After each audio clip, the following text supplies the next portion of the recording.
I had been running around all day, making sure everything was perfect for the charity event.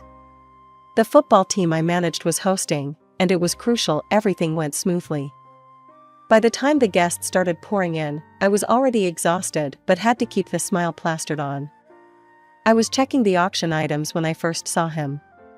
John was hard to miss. He was handing out programs at the door, his smile genuine and reaching his eyes. I figured he was just another volunteer, but something about him caught my attention. "Need a hand with those?" His voice was warm as he approached me by the auction table. I looked up, a bit startled. "Oh, thanks, but I think I've got it under control," I said, stacking the last of the brochures. "Sure looks like it," he chuckled, glancing around at the well-organized venue. "John," he extended his hand, which I shook, feeling his firm grip. "Emily," I introduced myself, trying to ignore the little spark that shot through me at the contact. "So, Emily, you run this whole operation?" His eyebrows shot up, clearly impressed. "Yeah, I manage the team and organize these events. It's a lot, but I love it." John nodded, his eyes scanning the room before settling back on me. "Looks like you do a great job. It's nice seeing so much support for a good cause." The conversation flowed effortlessly. We talked about the event, the team, and somehow drifted into more personal territories like our favorite movies and books. It was refreshing to talk to someone who was genuinely interested in what I had to say. "So, you volunteer often?" I asked, sipping my drink as we leaned against a high table. "Whenever I can. My buddy dragged me here, but I'm glad he did." John's smile was infectious, and I found myself grinning back. "Dragged? Really, that's the story you're going with?" I teased, raising an eyebrow. He laughed, a sound that was hearty and sincere. "Okay, maybe not exactly dragged. I wanted to come. And I'm glad I did, meeting you is a bonus." As the night wore on, I realized I was enjoying myself more than I had at any previous event. It wasn't just the success of the evening, it was John. He was easy to talk to, didn't put on airs, and didn't shy away from showing his interest. His down-to-earth nature was a breath of fresh air in the usual snooty crowds I mingled with. "Hey, before this night ends, can I see you again?" John's question caught me a bit off guard, not by the content but by the earnestness in his voice. "I'd like that," I admitted, my usual guarded self taking a back seat. "Great, it's a date then," he said with a confident nod, his smile wide. As I watched him mingle with other guests, thanking them for their contributions, I couldn't help but feel like maybe, just maybe, this was the start of something special. The drive over to John's parents' place was quiet, too quiet. I kept fidgeting with the hem of my skirt, my stomach in knots. John noticed, of course, and reached over to give my hand a reassuring squeeze. "It's gonna be fine, Em. They're gonna love you," he said with a smile, but I could tell he was a bit nervous too. As we pulled into the driveway of a tidy suburban home, my anxiety ramped up. John's mom, Martha, and his sister, Karen, were already waiting at the door as we walked up. Their smiles were tight, almost forced. "John, and you must be Emily," Martha said, her voice sweet but her eyes scanning me like a hawk. She offered a cheek kiss that barely touched my cheek. "Nice to meet you, Mrs. Smith," I managed to say, trying to sound confident. "Please, call me Martha. And this is Karen." She gestured to a woman who looked a lot like John, but with sharper edges. Karen's smile didn't quite reach her eyes as she shook my hand. "Heard a lot about you, Emily." John can't stop talking. The inside of the house was as neat as the exterior, every piece of furniture and decor perfectly in place. We sat down in the living room, and the small talk started, the kind that pricked at you under the surface.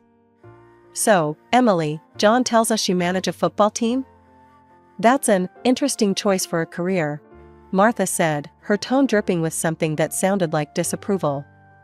I shifted in my seat, feeling the weight of her judgment. "Yes, I love sports, and it's a fulfilling job. The team is like a family." "A family of big, burly men," Karen chimed in, her words sharp. "Must be tough, keeping them all in line." I laughed, a bit uneasy. They're not that hard to manage, really. We respect each other a lot. Dinner was served shortly after, and the atmosphere didn't get any lighter. Every question felt like a test, every answer I gave scrutinized. Martha passed the salad. I suppose in your line of work, you don't get much time for finer pursuits? Reading, art? I find time, I said, keeping my tone light. I love reading. And I do enjoy art when I can. Karen snorted softly. What's your favorite book then? I mentioned a recent bestseller, a thriller I'd actually enjoyed quite a bit. Ah, light reading, Karen dismissed it quickly. I prefer classics myself. More depth, you know? I nodded, feeling out of my depth. The meal continued with more of these little jabs, veiled in politeness, but sharp enough to sting. John tried to change the subject a few times, bringing up neutral topics like movies and vacation plans, but the tension hovered like a cloud over the table. After dinner, John and I helped clear the table, and he whispered, "You okay?" "Yeah, just didn't realize it would be an interrogation," I whispered back, trying to smile. We said our goodbyes soon after, Martha's farewell as cool as her welcome. "Lovely to meet you, Emily. We must do this again soon," she said, her smile tight. As John and I walked back to the car, I felt a mix of relief and frustration. Relief that the evening was over, and frustration that it hadn't gone as I'd hoped. Wedding planning was supposed to be fun, or so I thought. But every decision felt like walking through a minefield with John's mom and his sister having an opinion on everything. From the color of the napkins to the seating arrangements, nothing escaped their scrutiny. "Really, Emily, chartreuse for the bridesmaids? It's such a vibrant choice," Martha had said one afternoon, eyeing my color swatches like they were toxic waste. I tried to keep my cool, clenching my fists under the table. "John likes it. It's lively, don't you think?" Karen had snorted, flipping through a bridal magazine. "If you're aiming for lively, sure. Most would prefer classy, though." Their comments were like little jabs, constant and stinging. John did his best to back me up, but there were moments I saw him caught in the middle, trying to please everyone.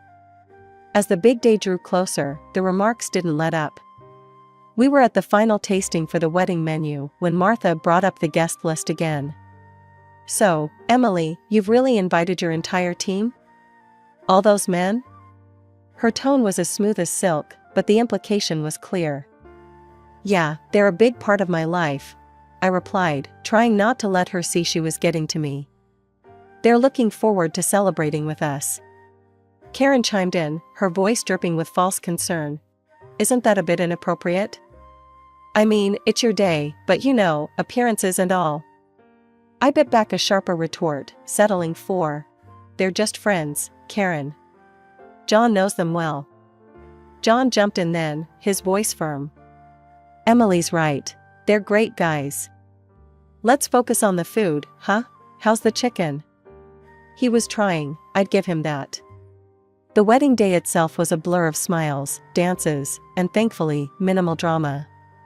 Martha managed to keep her comments to a minimum, and Karen was too busy judging the flower arrangements to stir up much trouble. At the reception, though, after a few glasses of champagne, Karen found me alone by the bar. "Emily, just a heads up, Mom and I will be keeping an eye on things, you know, after the wedding." Her words slurred slightly, but her sharp gaze told me she was sober enough to mean what she said. I frowned, turning to face her fully. "What's that supposed to mean, Karen?" "Just that, we care about John. A lot. We're here to protect him, from whatever might come." She patted my hand in a patronizing way that made my skin crawl. I took a deep breath, counted to 10, and decided to let it go for the night. For John's sake, I plastered on a smile and rejoined the party. The rest of the evening went off without a hitch, and John and I slipped away, finally married and ready to start our life together.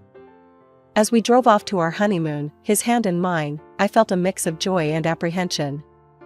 The wedding was over, but something told me the real challenges were just beginning. The news hit like a wave when I found out I was pregnant. Overjoyed, I couldn't wait to tell John. We'd been talking about starting a family, and this felt like the perfect next chapter for us. John's reaction was everything I hoped for. His eyes lit up, and he lifted me off the ground in a bear hug right in the middle of our kitchen. "We're gonna have a baby," he exclaimed, laughter and tears mixing on his face. It was a moment of pure happiness, one I wanted to bottle up and keep forever. But then came the hard part, telling his family. Given the cold shoulder I'd gotten so far, I was nervous. We decided to break the news at a family dinner that Sunday. As we drove over, John squeezed my hand, trying to be reassuring. "Whatever happens, we're in this together, right?" he said, glancing over at me with a smile. "Right," I nodded, but the knot in my stomach only tightened. Dinner was already tense when we arrived. Martha was her usual self, controlling the conversation, while Karen seemed on edge, barely acknowledging my presence. When dessert was served, John decided it was now or never. "So, we have some news," he began, his voice steady but filled with excitement. Martha and Karen turned their full attention to us, forks paused midair. "We're expecting a baby," I said, managing a smile despite the anxiety. Martha's reaction was hard to read at first. She just sat there, blinking, before forcing a smile. "Well, that's wonderful news," she said, her voice a bit too high-pitched. Karen, on the other hand, didn't bother hiding her feelings. "A baby, huh? You sure it's John's?" Her words cut through the air, sharp and cold. John's face turned red, and he slammed his hand on the table.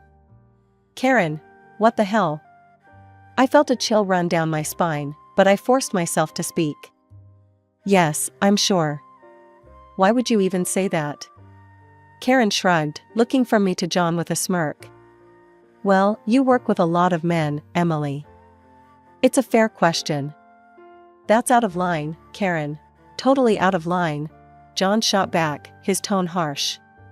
Martha intervened then, her voice soothing but with an undercurrent of steel. Now, let's not jump to conclusions. We're just surprised, that's all. Right, Karen?"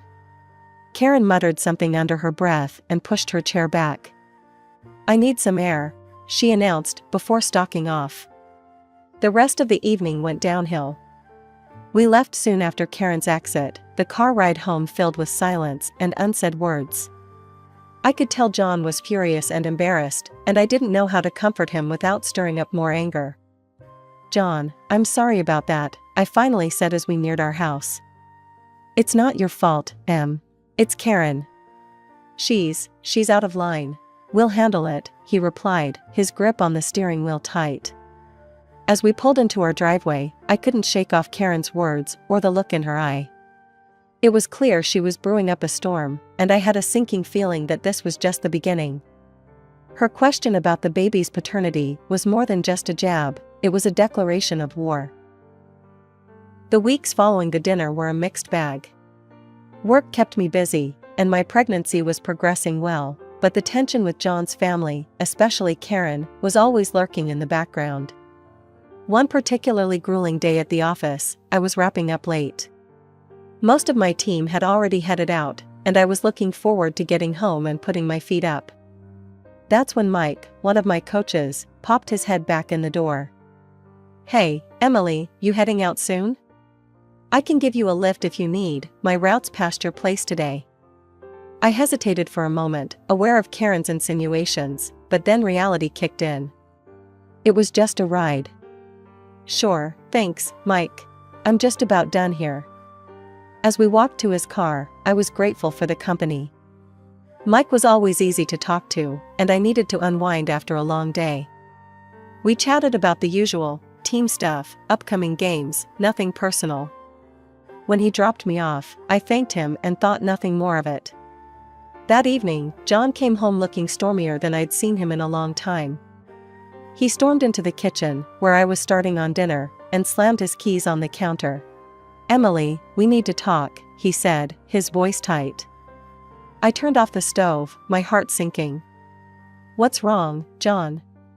He pulled out his phone, showing me a video. It was me, getting into Mike's car. Karen sent me this. She's making claims, about you and Mike. She's saying. I felt sick. The video was harmless, but with Karen's spin, I could imagine what she was suggesting. John, it's nothing. He just gave me a ride home because it was on his way. John ran his hands through his hair, clearly trying to calm himself. I know. It's just, her constant digging and poking. It's just hard, you know? Having my sister turn against my wife like this. The next day, things took a turn for the worse. Karen had escalated her campaign against me by calling our office anonymously, spreading rumors about my inappropriate relationships with the team. My boss pulled me aside, concerned. Emily, you know I don't usually pay attention to gossip, but these calls, they're quite specific. Is everything all right? I reassured him, angry and embarrassed, that Karen's lies had reached my workplace. Everything's fine, really. Just some family drama spilling over. I'm sorry it's gotten this far. He nodded, understanding but clearly uncomfortable. All right, just handle it, okay? We can't have this affecting the team. After Karen's anonymous calls, the atmosphere at work changed. It wasn't just the whispers, it was the looks. People I'd worked with for years, who joked around and shared coffee breaks with me, now hesitated, their eyes flicking away too quickly when I caught them staring. I walked into the locker room one day to grab some files when I overheard a couple of the newer team members whispering. Just weird, isn't it? Wonder if it's true what they say about her. One of them muttered, not noticing my approach. I cleared my throat, and they both spun around, their faces going red. If you have something to ask me, do it to my face. Not behind my back, I said, my voice colder than I intended. The taller one, a rookie named Tom, stuttered out an apology. Sorry, Emily. It's just the rumors and all. What, that I'm having affairs with half the team? I snatched the files I came for, slamming the cabinet a little harder than necessary. It's crap, and you do well to remember that. I left them standing there, probably more scared of me now than of any tabloid trash they heard. This was what Karen wanted, to make me doubt myself, to isolate me. I wasn't going to let her win. Back in my office, I tried to focus on the game strategies for the upcoming weekend. But my phone buzzed nonstop, texts from John asking if I was okay, calls from unknown numbers that I started ignoring. The weight of the situation was suffocating. Later, Mike knocked and came in, closing the door softly behind him. He looked serious, which was a departure from his usual easygoing self. Emily, you all right? This talk going around, it's garbage, you know that, right? His concern was genuine, and for a second, I felt my composure waver. I know, Mike. Thanks, I managed, mustering a weak smile. It's just hard, you know? To be questioned like this, about my professional conduct, because of some family feud. Mike nodded, leaning against the desk. People talk, but they'll see it for what it is eventually. You've built up too much goodwill here for this to stick. I appreciated his words, and after he left, I felt a little better. Maybe not all was lost.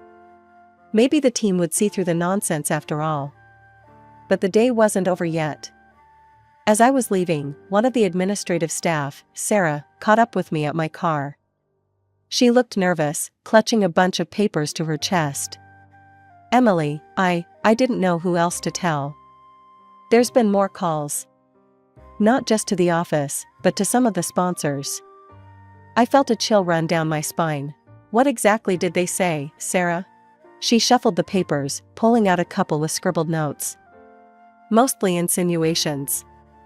That you're not representing the team well, that your personal life might be a risk to our reputation. It's nonsense, but some of the sponsors are getting antsy. I took the papers from her, my hands shaking slightly. Thanks for telling me, Sarah. I'll handle it. Driving home, I felt the weight of the world on my shoulders. How could I fight this? Karen's venom was spreading, poisoning everything I cared about. We decided to host a big celebration for the birth of our son, inviting both families to share in our joy. It was supposed to be a day of laughter and love, a chance to bring everyone closer and perhaps mend some fences. The house was filled with the sound of cheerful chatter and the sweet aroma of baked goods. As the party was in full swing, Karen arrived, her expression unreadable. She held an envelope in her hand, which she clutched a little too tightly. The mood shifted when she walked straight up to me, handing me the envelope with a tight smile. "Happy holidays, Emily," Karen said, her voice dripping with faux sweetness as she slid the envelope across the table toward me. "What's this?" I asked, not touching the envelope, feeling John's grip tighten. "A little gift. For peace of mind," Karen replied, her eyes glinting with malice. I glanced at John, who nodded slightly, and I steeled myself before opening the envelope. Inside was a paternity test voucher. My heart sank, but I wasn't about to give her the satisfaction of seeing me upset. "You serious right now, Karen?" John's voice was low, dangerous. "Why not prove it, Emily? If you're so sure," Karen taunted, leaning back in her chair, a smirk playing on her lips. I looked around the table at the shocked faces of the family. Then, something in me snapped. I was done being the victim in Karen's twisted little game. "You want a test, Karen? Fine. Let's do it.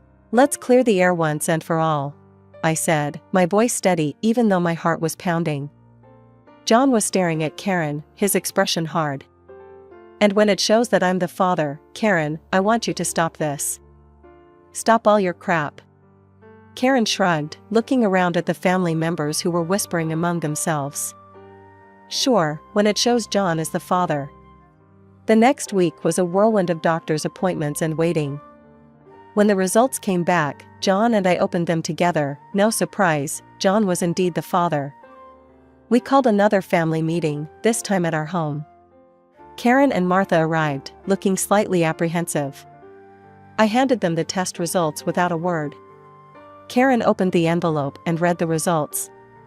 The color drained from her face as she realized what it meant. Martha read over her shoulder, her expression crumbling into one of embarrassment. John took a deep breath before he spoke, his disappointment palpable. "This needs to stop, Karen. Mom, I can't believe you supported this. We're supposed to be family." The room was heavy with tension, the air thick with unspoken regrets. Martha looked at me, then at John, and finally at the floor. "I'm sorry, Emily. We were wrong." Karen was silent, her usual bravado gone. She muttered a low apology before avoiding my gaze. As they left, the relief was palpable. Although the air had cleared somewhat, the wounds were deep. It would take time to heal, if at all. But as John and I looked at our son, sleeping peacefully in his crib, we knew we'd weather any storm for him. After the paternity test fiasco settled, I couldn't shake off a lingering sense of injustice. Despite proving Karen wrong, the sting of her accusations still burned bright. The whole ordeal had sparked a flame of revenge in me that I hadn't known I possessed. Karen's birthday was just around the corner, and an idea began to form in my mind, a plan to give her a taste of her own medicine. The day of Karen's birthday arrived, and the family gathered at John's parents' house for the celebration. Everyone was in high spirits, chattering and laughing, oblivious to the storm that was about to break. I had managed to keep my plan a secret, even from John, who I knew would disapprove of any kind of retaliation. As Karen opened her gifts, laughing and thanking everyone, I felt my heart pound in my chest. It was now or never. I approached her with a serene smile, the same DNA test certificate in hand that she had so callously gifted me months ago. "Happy birthday, Karen," I said, my voice calm as I handed her the envelope. "I thought you might appreciate this little gift, just as I did." Karen's face dropped as she took the envelope, confusion turning to apprehension. "What's this?" she asked, her voice a tremble. "A paternity test," I replied coolly. "After all, if you have nothing to hide, there's no harm, right?" The room fell silent.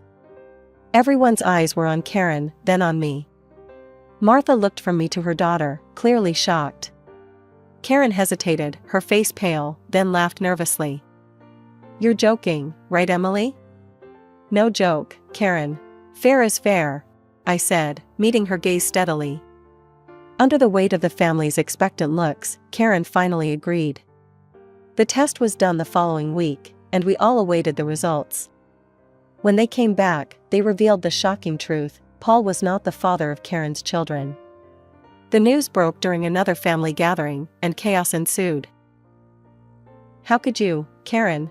Martha's voice was filled with disbelief and anger. Paul, silent until then, stood up, his face hard with betrayal. Who is he, Karen? Who? Before Karen could respond, I played my final card. I pulled out my phone and showed them a video of Karen kissing an unknown man passionately at the stadium, a man who was later identified as Paul's best friend. It's not what it looks like, Karen yelled, desperation creeping into her voice as she turned to face the family, who watched in stunned silence. Emily set this up. She's trying to ruin me. I did nothing but uncover the truth, Karen. The same truth you were so keen to find in my life, I said, my voice steady despite the pounding of my heart. I explained that I had hired a private investigator after her relentless accusations. What he found was years of deceit on Karen's part. The revelation shattered the family. Accusations flew, tears were shed, and in the end, Paul and Karen's marriage crumbled under the weight of her infidelities. Karen tried to blame me for everything, but the evidence was irrefutable. In the aftermath, John and I decided it was best to distance ourselves from the drama. We focused on our own family, our little boy who was growing up so fast. Occasionally, we would hear snippets of Karen's tumultuous life, but we chose to stay out of it. Instead, we treasured every moment with our son, building a world around him filled with love and devoid of chaos. Sitting on our porch one evening, John wrapped his arm around me, a soft sigh escaping him. You know, in the end, I think we did the right thing. For us, for him. I nodded, leaning into his embrace. We did, John. We really did. No matter what came our way, we faced it together. That's what family does. As the sun set, casting a warm glow over the horizon, I felt a profound sense of contentment. We had faced challenges, but we had faced them together, and that made all the difference. Our future, bright and promising, was all that mattered now.